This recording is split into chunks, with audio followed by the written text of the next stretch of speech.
ఇంకేం సాగులు తినేసుండా ఇంటికి పోతున్నాం. మరి ఇంత చూపు నన్ను ఎందుకు గౌరవించినారా? స్వాతంత్ర దినోత్సవం ఈ రోజు నేను గౌరవించాలి. రేపటి నుంచి మడిచి మూలనేసేయాలి. హరిగంతరంగా అని చెప్పి ఇంటి మీద జెండాలు ఎగరేస్తున్నారు, బాగానే ఉండదు. మళ్ళీ దానికి జాగ్రత్తగా భద్రపరుస్తున్నారా? అంటే అది ఒరేయ్, ఇన్ని సంవత్సరాలకు జెండా పని చేసుకుంటారు కదా, అసలేం నేర్చుకున్నారా? ఏమీ నేర్చుకునేరా?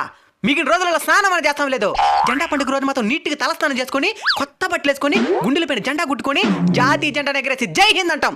మళ్ళీ అట్టంత స్టేటస్లు పెట్టి రచ్చ రచ్చ చేస్తాం. ఇది దేశభక్తి. Of course. ఒరే మీరు మీకోసం మీ కుటుంబం కోసం కాకుండా ఈ దేశం కోసం ఏం చేసినారు చెప్పండి.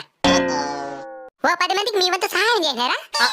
పోనీ ఎవడని ఎదిగితే చూసి ఓర్చుకోగలుగుతున్నారా? పోనీ మీ చుట్టూ ఉన్న ప్రకృతినైనా సరిగ్గా చూసుకున్నారా? ఒక ముళ్ళు గుచ్చుకుంటే తట్టుకోలేరు మీరు. అలాంటిది ఎంతో మంది వాళ్ళ తలాన్ని తెంచుకుంటే కానీ మీకు ఈ స్వతంత్రం రాలేదు. దీన్ని సరిగ్గా ఉపయోగించుకోండి. జై హింద్.